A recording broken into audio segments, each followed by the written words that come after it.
मैं प्रभु का धन्यवाद देता हूँ इस सुबह के समय के लिए, परमेश्वर के चरणों में आने के लिए प्रभु ने हमें सहायता किया। आइए आज के वचन मनन के लिए हम लोग प्रेरितों का पुस्तक 7वां अध्याय उसका 51वां वचन हम पढ़ेंगे। हे हठीले और मन और कान के खतना रहित लोगों, तुम सदा पवित्र आत्मा का विरोध करते हो, जैसे तुम्हारे बाप दादे करते थे वैसे ही तुम भी करते हो। उर्दू में अमाल 7 का 51वां वचन। एक गर्दन कशो, दिल और कान के नाम तुनो, तुम हर वक्त रूल कुदस की मुखालिफत करते हो, जैसे तुम्हारे बाप दादा करते थे वैसे ही तुम भी करते हो। आज हम जो विषय ध्यान दे रहे हैं वो खतना रहित मन और कान के विषय में है। हम सब इस वचन को अच्छी तरह जानते हैं। यहां परमेश्वर की आत्मा अपने चुने हुए प्रजा के विषय में चेतावनी दे रहा है। यूहन्ना के द्वारा चेतावनी दिया गया था कि कुलाड़ा पेड़ के जड़ों में रखा है। अब काट कर अलग करने के पहले ही एक और बार चेतावनी दी जा रही है। जब यूहन्ना बपतिस्मा जंगल मरुभूमि से चिल्लाया करता था, परमेश्वर का संदेश देता था कि पाप को छोड़कर मन फिराए, उन्होंने उस संदेश को स्वीकार नहीं किया। उसके बाद वो चाहते तो मसीहा की आवाज को पहचान सकते थे और वो उस मसीहा के लिए इंतजार भी कर रहे थे। और यही आवाज जो उनके लिए अंधकार के समय में ज्योति बन सकता था, यही आवाज उनके लिए न्याय का कारण बन गया।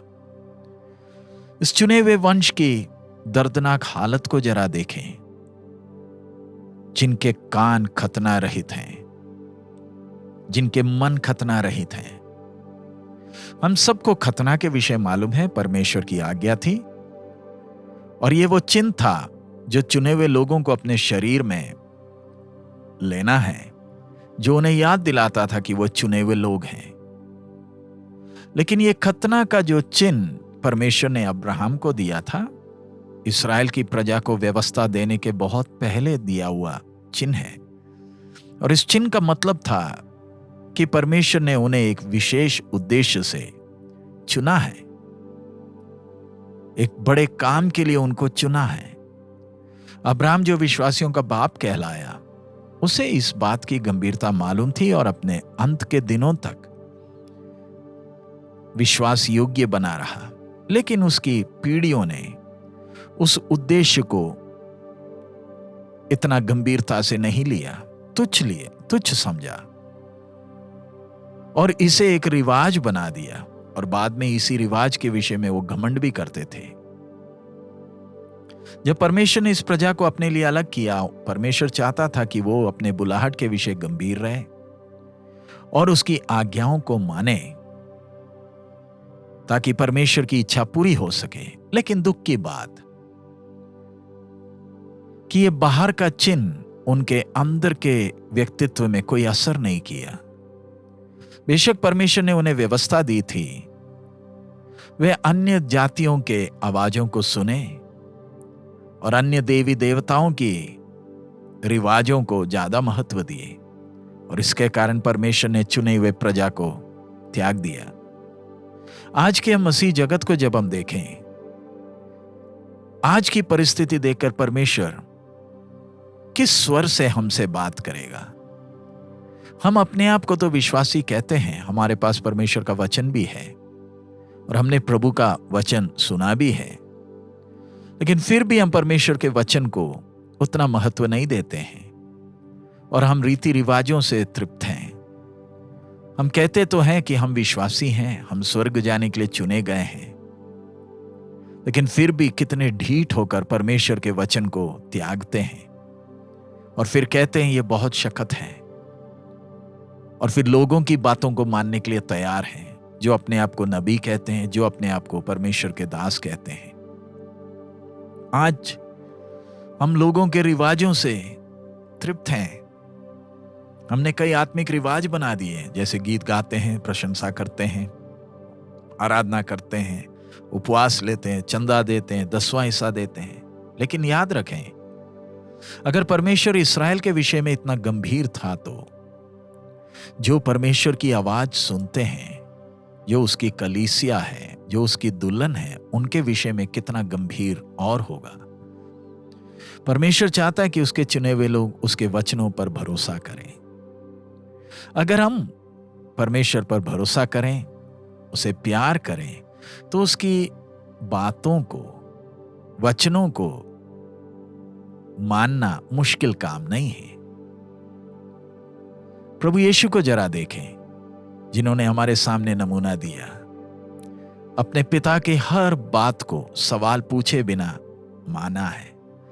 तो हमें और कितना अधिक, हम जो छुड़ाए हुए लोग हैं, खून के द्वारा खरीदे गए हैं, हमें कितना अधिक पिता के वचनों को महत्व देना है और परमेश्वर की मर्जी को हमारे जीवन में पूरे होने देना है। हम प्रभु के वचनों को तुच्छ ना समझें। मनुष्यों के शब्दों को महत्व देने से बढ़कर हम परमेश्वर के वचन को महत्व दें। अगर हम प्रभु के वचन को तुच्छ समझें, अगर एक भी उसकी आज्ञा को तुच्छ जाने, ध्यान रखें आदम और हव्वा के लिए कितना भारी पड़ गया। आइए हम अपने आप को जांच कर देखें कि क्या हमारे कान में वो खतना का निशानी है। उसका मतलब क्या मैं परमेश्वर की आवाज के लिए अपने कानों को खोल कर रखा हूं? क्या मैं अपने जीवन में अलगदाई का जीवन बिताता हूं? केवल मुझे प्रभु का ही आवाज चाहिए, मुझे संसार के लोगों की आवाज नहीं सुननी। प्रभु केवल तेरा वचन, तेरी आवाज। आइए हम प्रार्थना करें। हमारे अनुग्रहकारी पिता, हम अपने आप को आपके हाथ में सौंपते हैं। प्रभु, इस्राएल को कितने बड़े उद्देश्य से आपने चुना प्रभु, लेकिन उन्होंने आपके वचन को जैसे महत्व देना नहीं दिया और कितने दर्दनाक हालत में पहुंच गए। प्रभु, हमारे सामने एक मिसाल, एक उदाहरण बनकर बैठे हैं। प्रभु, हम भी इन दिनों में आपके वचन को गंभीरता से लेने के लिए हमें सहायता कर। जब कलीसिया का जाने का समय नजदीक है बाप, प्रभु, हम एक एक आपके जब संतान हैं, आपकी आवाज को सुनकर आपकी आज्ञाओं को पालन करने का मन हमें दे, ताकि हमारे जीवन के द्वारा आपकी महिमा हो सके। आपकी आशीष मांगते हैं, यीशु मसीह के मधुर नाम से मांगते हैं, आमीन। प्रभु का आगमन जब इतना नजदीक है, आइए इन दिनों में हम अपने आप को प्रभु के हाथ में सौंपें। प्रभु की इच्छा के लिए अपने आप को समर्पित करें।